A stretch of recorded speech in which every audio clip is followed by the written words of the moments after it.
কল্পনা করুন আপনি প্রতিদিন পরম নিশ্চিন্তে একটি চ্যাপ্টা পাথরের ওপর আছাড় দিয়ে কাপড় ধুয়ে পরিষ্কার করেছেন।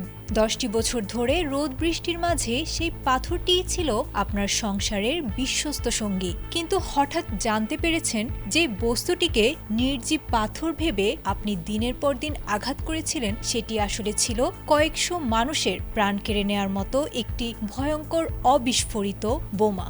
কক্সবাজারের রামুর প্রত্যন্ত গ্রামে এমনই এক হাড়হিম করা বাস্তবতাকে সঙ্গী করে কাটিয়ে দিয়েছিলেন একদল মানুষ।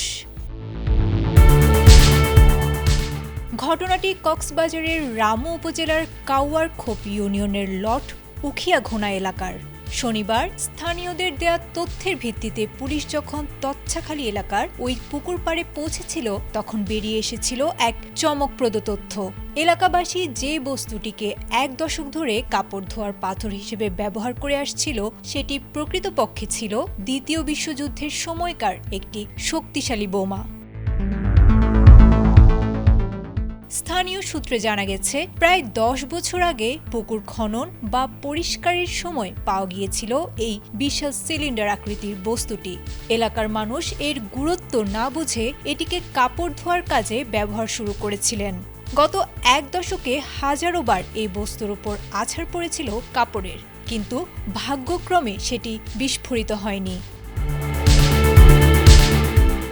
রামু থানার ওসি মনিরুল ইসলাম ভূঁইয়া জানিয়েছেন, বিশাল আকৃতির এই বস্তুটি সম্ভবত জাপানি বাহিনীর তৈরি একটি এরিয়াল বোমা, যা দ্বিতীয় বিশ্বযুদ্ধের সময় নিক্ষেপ করা হলেও কোনো কারণে অবিস্ফোরিত থেকে গিয়েছিল। বিশেষজ্ঞরা পরীক্ষা করে দেখেছেন এর ভেতরে এখনও প্রাণঘাতী বিস্ফোরক আছে কিনা। স্থানীয় ইতিহাস গবেষক ও আইনজীবী শিরূপন বড়ুয়া এই ঘটনাকে অভিহিত করেছেন রামুর ইতিহাসের অংশ হিসেবে। যদি বোমাটি অকার্যকর প্রমাণিত হয় তবে এটি যুদ্ধের স্মৃতি হিসেবে সংরক্ষণের দাবি তুলেছেন স্থানীয়রা। বর্তমানে পুরো এলাকায় যেমন আতঙ্ক ছড়িয়েছে, তেমনি দ্বিতীয় বিশ্বযুদ্ধের এই স্মৃতি নিজ চোখে দেখতে ভিড় জমিয়েছেন কৌতূহলী মানুষ। আয়েশা আক্তার, ATN বাংলা।